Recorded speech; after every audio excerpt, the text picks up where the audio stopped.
What's going on, guys? DIY Dale back in the studio. This is the Sad Podcast.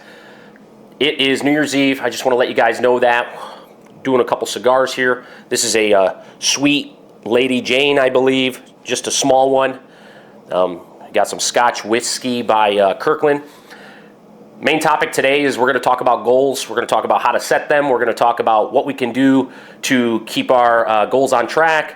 And I'm going to show you guys a little insight on what me and my wife do. We started this a couple years ago. It's really helped out, and hopefully you guys like it. My goal is to shoot a couple small podcasts tonight, put them out there, and hopefully you guys appreciate that. So the first thing I want to talk about is what me and my wife do. We have a goal board. I came up with this idea a couple years ago. So with this one, we break it down between the barn, which is the wedding barn, the wedding venue that we own, the Bluebell Barn, a bunch of goals for the house, and then this is other stuff. So this is more, things that might be personal goals, stuff that we could do together, and then, we're going to put a big focus on F1 contracting as well this year. We just invested a bunch of money we made with the Bluebell Barn. We paid off some debt with F1 contracting, just some stuff that's been hanging out there.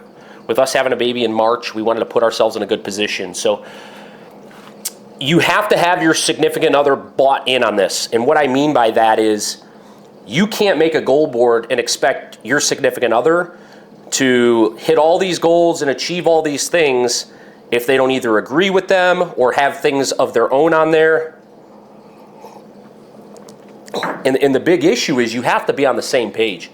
Guys, I know I've been married only 2 years, but communication is so key. I'm very lucky. I continue to say it. We communicate well. We don't argue. If we have a problem, we solve it. We figure out a solution. So a couple things we did this year was landscaping. Just the overall, we wanted to do more landscaping and reinvest money back into around the barn. We didn't get to that, to be honest. We had a bunch of other things going on, and you'll see. Our wine license, so we will be a winery, and we didn't get that, but we are still in the process. I'm looking at some other avenues where we will eventually be a farm winery, but also going to apply with our new goal board. I'm going to apply for a simple wine license as well. We got on here winemaking equipment. Obviously, one has to come before the other. We're not going to go purchase a bunch of equipment until we get approved. Barn holidays and events. What that means is we wanted to look at other ways to generate revenue with the barn. Obviously, the weddings are doing really well, but I'm a big believer in, either giving back to the community or working with the community. And so I wanted to do things for the kids for Easter. I think it could generate revenue. They could come in, they could dye Easter eggs. They can, have lunch with the Easter bunny, take photos, all for a set cost, but make it feasible for families can enjoy themselves.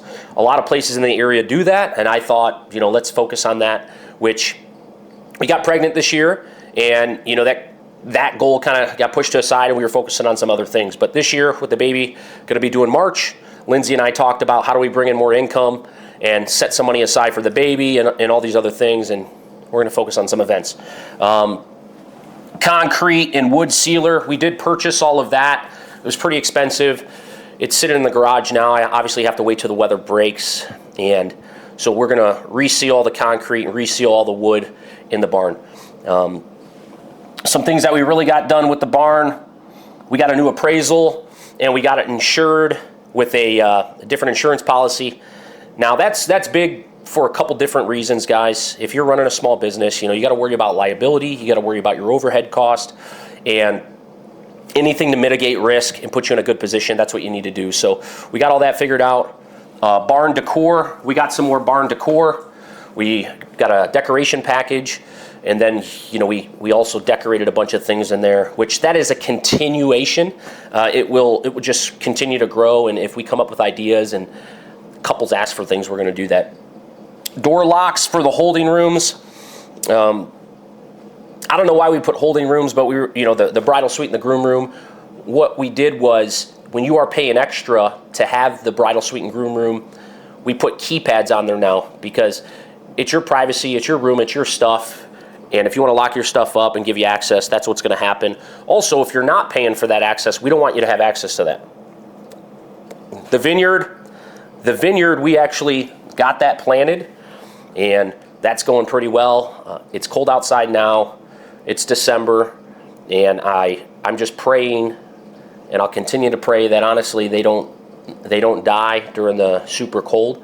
But we did plant them pretty early in the spring. The main focus was to get their roots deep to survive the winter here in the Midwest. So going down here, what do we got? Clear out trees and kill poison ivy. That's done. But that's also something that just kind of continues to stay on the board. We have to keep focus on that. I bought Special Killer that won't kill the trees, not necessarily, but it will kill the poison ivy and poison oak. So we got that. That's always getting done. Clear out dead trees. We have 8 acres. About 3 of it-ish is woods. So that's just always something we do. Bridal suite sideboard, I'll be honest. That's a goal for my wife, and I don't know what she's got going on with that. That's the truth. The house. Here's some goals that we want to do with the house. Clean the gutters in the spring. That happens. That's just kind of a continuation. That thing just always gets done. The master bedroom. Redo the closet doors, the bed frame, storage, redo the bench that we have in there, and paint. A lot of that is a bunch of my wife's little things that she's going to accomplish, which she didn't, so I'm going to have to get on her ass about it a little bit, Built-in storage, that's what I got her for Christmas. We did the PAX system. If you guys are looking for a really cool either walk-in closet type system or just built-ins that are against the wall, we have 12.5 feet that I'm building right now from IKEA. It was a little expensive, but honestly, it's worth it if you're trying to stay organized and your wife has a shit ton of clothes. Clean up the basement. Did that once. I feel like I need to do it again. I was just down there doing some maintenance, and I recognize there's some things that I need to get out of there. Planned kitchen addition. So we're always coming up with ideas. We do want to do an addition on our home, make the kitchen bigger, which will also add to the dining room or dining area as well. And we also talked about if we're going to do that, the laundry room is connected to that. So we're going to make that laundry room bigger and make it more of a mud room. And we have a dog. We're always going to have a dog. We want somewhere where we could give the dog a bath, especially living on this property where it gets muddy. So moving her office to the TV room, which is now like a she cave. The smallest room in the house was her office. She offices from home 3 times a week, goes into the office twice. And with the baby, we just needed a space. And we needed a good room that's close to ours, but also could accommodate everything that we need for her when she's born. So we moved Lindsay's office. Working on the nursery still. I feel like that's a never-ending project that if I just had a list of things, I'd knock it out. But, we're all married and things get slowed down. Finished the living room. That's done. That actually looks really cool. My wife did a really good job on that. Everything from we painted, we installed this really cool fixture that holds a bunch of artwork, and she put out a bunch of artwork. And then Pops' shower. So my dad's shower, a lot of you guys know, and some don't know, but we take care of my dad. And we're big planners. We're very systematic in what we do. And for us to redo our master shower, we had to get my dad's shower done first because while ours is under construction, we could take a shower in his. I pretty much redid his shower. I put a new sink faucet in. I pulled his sink off the wall, recaulked everything, repainted, did a bunch of touch-up work, and it looks brand new. So it looks like a fully updated bathroom. Now moving on to some other things. A lot of you guys know I don't take a lot of vacations. I'm really trying to push Lindsay to take some more vacations. We need a break sometimes. Running F1, running the barn, her working. I wanted to take some more free time. It didn't happen this year, I'll be honest. I don't think we took a vacation longer than 3 days. In the time we had off, if I took like a Friday off or I jetted out of work early on a Friday, it was literally to prepare for a wedding. So we really got to put a focus on that just for our mental health, just for intimacy with each other and things like that. Trim the cat nails. Guys, I'll be honest, I don't think that's ever going to fucking happen. My cat or cats are psychopathic. They will cut your face off. And I've talked to so many people how to do it. We tried to put my cat under one time, and he literally stopped breathing. So don't really know how that's going to get accomplished, but we always like staring at it and going, man, we really like to trim his nails. Refinance some debt, and it's not like we're in bad debt. We have like, I don't know, like a 3% interest on our house. But when we built the barn, we had to restructure some stuff and, essentially put some stuff on credit cards, and we restructured that. And also at F1, when you're building a business, you make mistakes, you put things on credit card, you learn from it. And, we've just been chasing this credit card debt for a long time over at F1, where we restructured a lot of that. I took out a small business loan. I used my truck, my personal truck, and also a vehicle within the fleet as collateral. So that put us from, roughly $3,000 in payments a month down to $700. That'll put us in a better position long term. And then new vehicles. New vehicles is a big one. We haven't done it yet. And honestly, that was because we looked at refinancing debt first. And we go, okay, our house is in a good position, but we really got a shitty interest rate on some of the stuff to finish the barn. We're making the payments. We make money off the barn, but if we could just consolidate that down to I would like a 5.5%, 6% interest rather than what we're getting now, which is roughly about 12%, that will just be in a better position to afford new vehicles.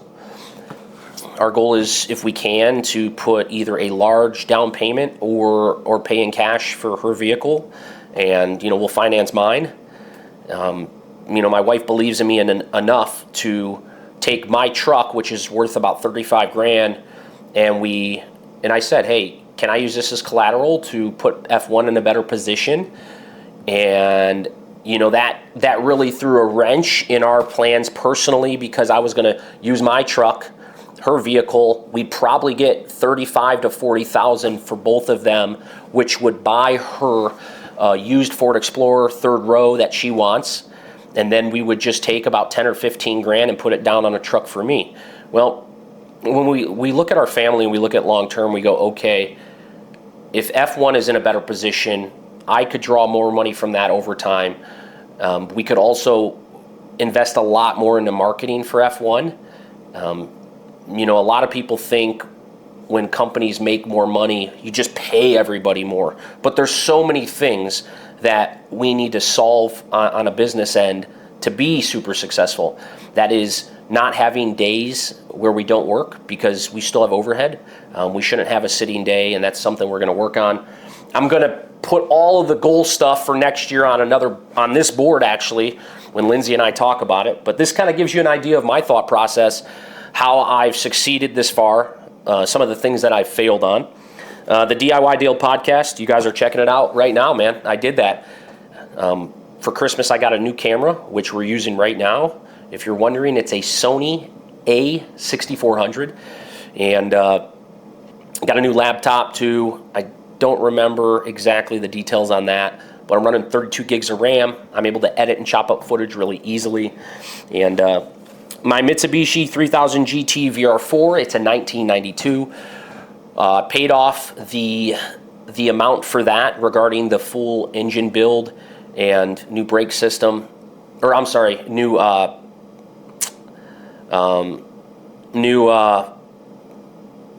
it's essentially getting a whole new rear and front end, all new.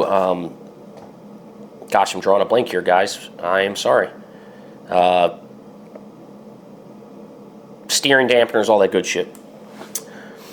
Purge, constantly purging stuff. My wife likes to collect a lot of things, and we put that on there because we have to continually put focus on it. The man cave. End of March, guys, I'm sitting in the man cave. We're in it. We're live, baby. And it's a blessing to have it. There's so many guys that are married that don't have a man cave, but their wife controls the entire house, and they don't have a place to escape to. I think that's crucial for a good marriage. And anybody who wants to challenge me on that, you could fuck off, because I live a happy life, my wife lives a happy life, and when we need space, I have somewhere to go. And she has somewhere to go, her she cave.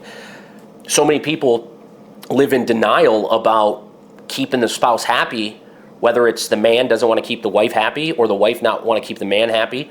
I think there needs to be a balance, and my balance is right here. Repair fire pit by spring. Bada bing, bada boom. That is done. What I did was I broke out the old fire pit at the barn. I ended up essentially reforming a new form for the top, re-poured it in concrete, put rebar in it, and dyed it like a darker gray black. And man, I think it honestly looks better than the original that was done. So we have a cover on it now so it doesn't crack over time. But yeah, guys, this is the list that me and my wife put together every year. Some small stuff, some big stuff. I plan on with the baby this year to load this fucker up, because I'm a big believer in, if you want shit done, give it to the busiest guy in the world. Somehow, some way, I'm always busy, but when people ask for help, when I need to get something done, I get it done. I hate having stuff on my plate, and I always think, man, I better get this off my plate because something else is coming along. So that's how we structure that. Now,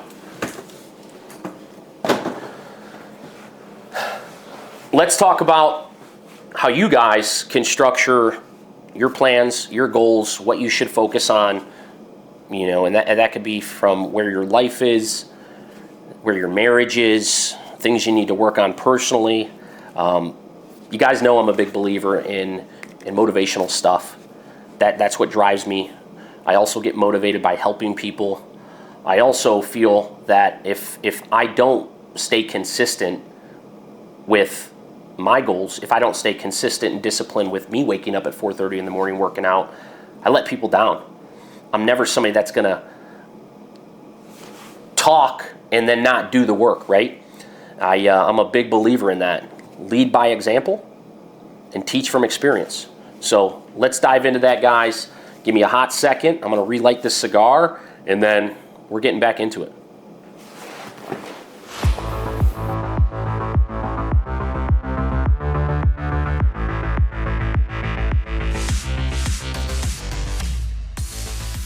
Okay, guys, we're 18 minutes into the video roughly, and I don't want to make it longer than 25 minutes. I understand you guys are busy.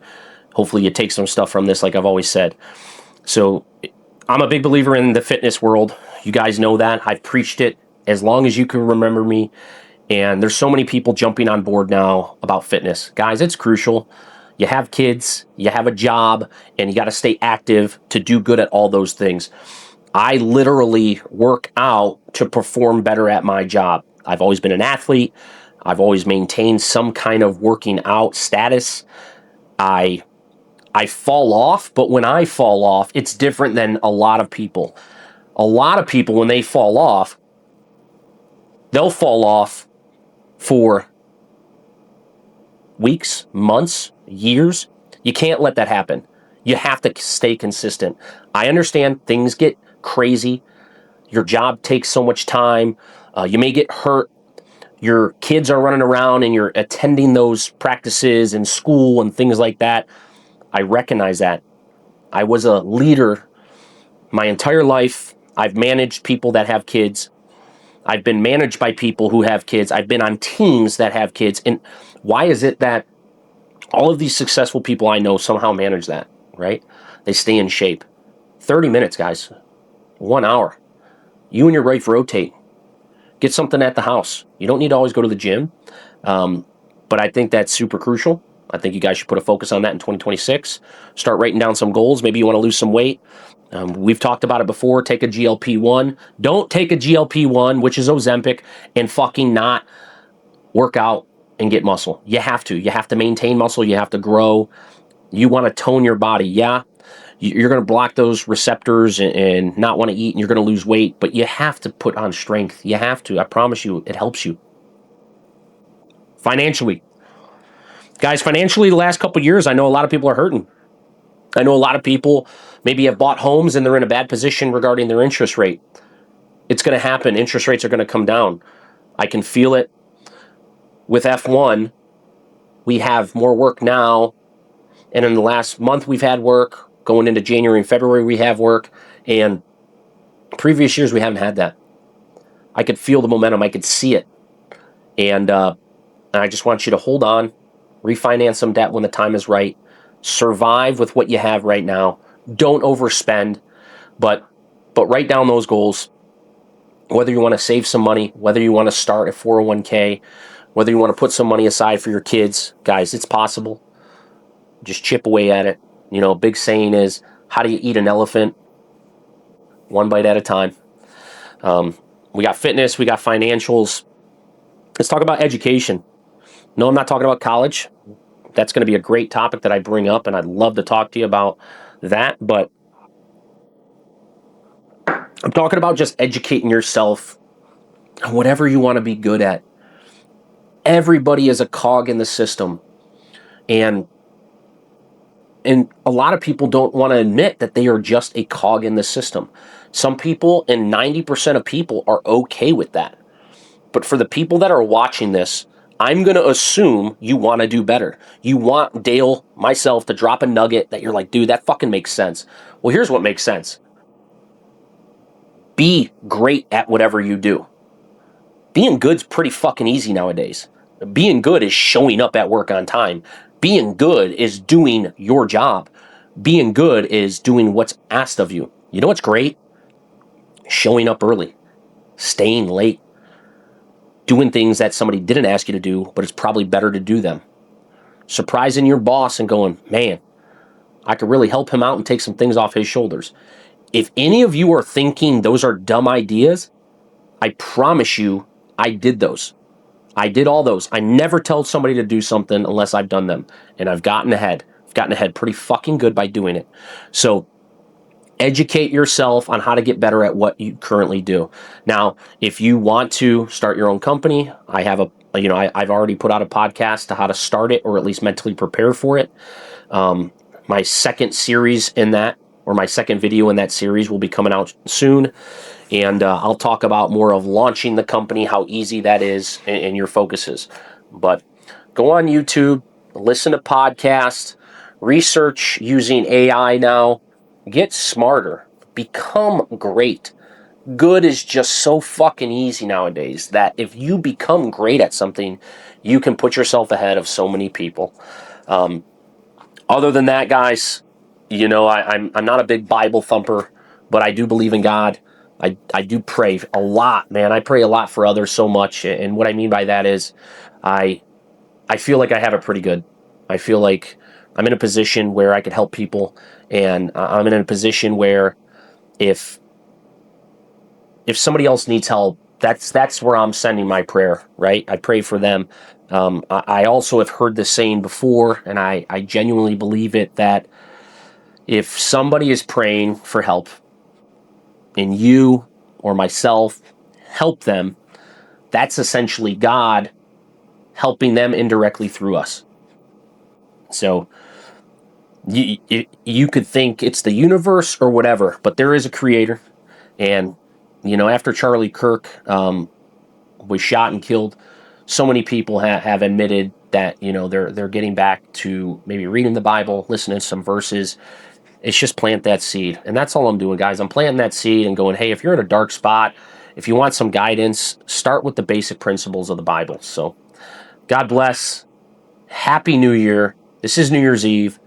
Cheers. And guys, let's grow this podcast. Let's keep teaching, learning, helping each other. Let's get it.